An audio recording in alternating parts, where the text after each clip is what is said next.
Hi everyone, আসসালামু আলাইকুম।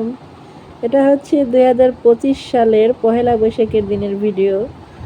তখন তো আর আমি এরকম ব্লগ বানাইতাম না, জাস্ট এমনি ভিডিও করতাম। তো এখন যেহেতু এই ভিডিওগুলো আসছে আমি এগুলো দিচ্ছি। তো এটা হচ্ছে পহেলা বৈশাখের ভিডিওটা ছিল।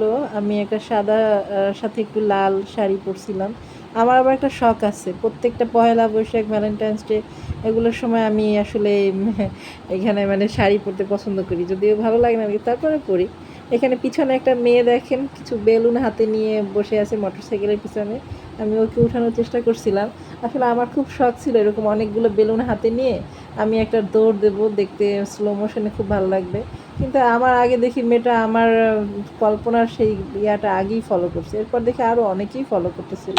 জানি না এমন কেন হয়, যাই কল্পনায় ভাবি যেটা হয়তো আমার নিজস্ব ডিজাইন, কিন্তু পরে দেখি সবার মাথায় এগুলো ঘুরপাক খায়, সবাই এই ভিডিওগুলো বানায়।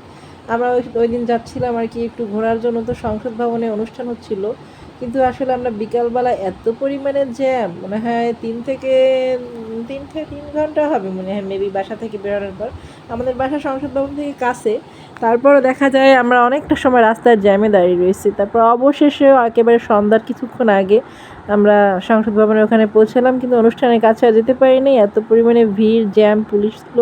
সন্ধ্যার পরে যদিও গিয়েছিলাম, পরে এখানে কিছু সময় আর কি ব্যয় করলাম, ছবি টবি তুললাম হালকা পাতলা, এই আর কি। প্রিয় মানুষের সাথে বিশেষ দিনে ঘুরতে যাওয়ার মজাই আলাদা। আপনারাও ঘুরবেন, ভালো লাগবে। অনেকেই বলে বউ নিয়ে বারবার এত বের হইতে ভালো লাগে না, বোরিং লাগে, একই জিনিস ভালো লাগে না। বাট আমার কাছে একই স্বামী নিয়ে ঘুরতে ভালোই লাগে।